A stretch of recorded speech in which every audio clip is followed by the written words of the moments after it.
Hello everyone, I am Vamik Khan, currently pursuing BLLB from Vivekanand College of Law Legal. Currently I am also legal internet lectures and company law firm. So my presentation topic is what are the grounds of divorce under Hindu Marriage Act 1955.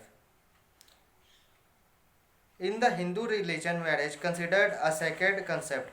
Once the man and woman become husband and wife, then they cannot be separated from each other. From the ancient Vedic era, it is a ritual and a divine thing. All the ancient Hindu laws except Kautilya's Arthashastra do not recognize divorce. According to Manu, the death of one spouse is the only way to end the marriage.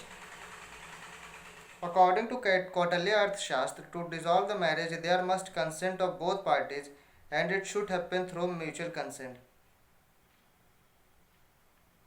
Section 13, Clause 1 of the Hindu Marriage Act 1955 gives the grounds on which one spouse can take the divorce from another.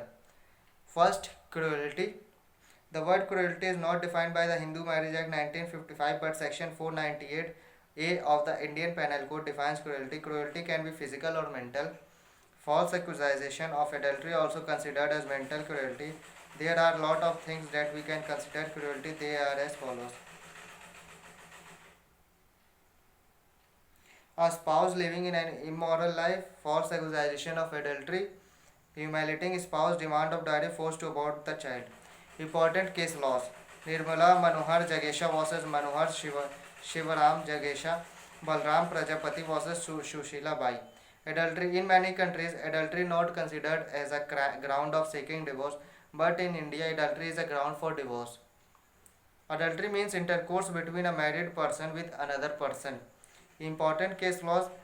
Subbaramma vs. Saraswati Court, Swapna Ghosh vs. Shadanand Ghosh. Insanity. If one of the spouse is unsound mind, then this is one of the important ground for seeking divorce. The Hindu Marriage Act 1955. Insanity means unsound mind. The mental disorder also comes under the concept of insanity. Important case laws. Alka Sharma vs. Abhinesh Chandra Sharma. Desertion. If one of the spouse voluntarily leaves their spouse for a period of at least 2 years, a divorce can be filed on the ground of desertion. Fifth, renunciation. If the other party has renounced the world, then she can get a divorce. Anyone who does so is considered civilly dead. Sixth, conversion. Conversion is also important ground for divorce under the Hindu Marriage Act 1955.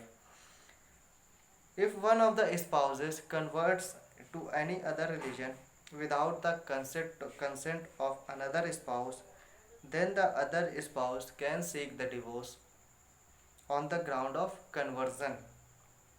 Seventh, venereal disease.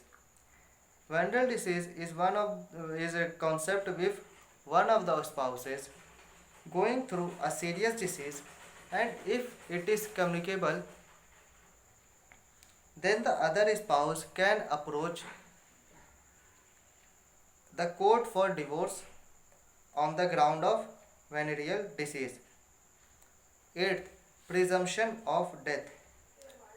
A spouse can file a divorce case if other spouse has not been heard to be alive for at least 7 years, but the burden of proof lies on the petitioner. So this is all about the grounds of divorce under Hindu Marriage Act 1955. That grounds are adultery, cruelty, insanity, venereal diseases, and desertion, renunciation, conversion, and presumption of death. So if you have any question related to this, please mention in the comment box. And this video is not for any kind of advertisement or promotion, etc, etc. It is only for education purpose. Please like this video and share this video, and if you have any question, please mention in the comment box and subscribe the Lexis and Company Law Firm channel. Thank you and have a nice day.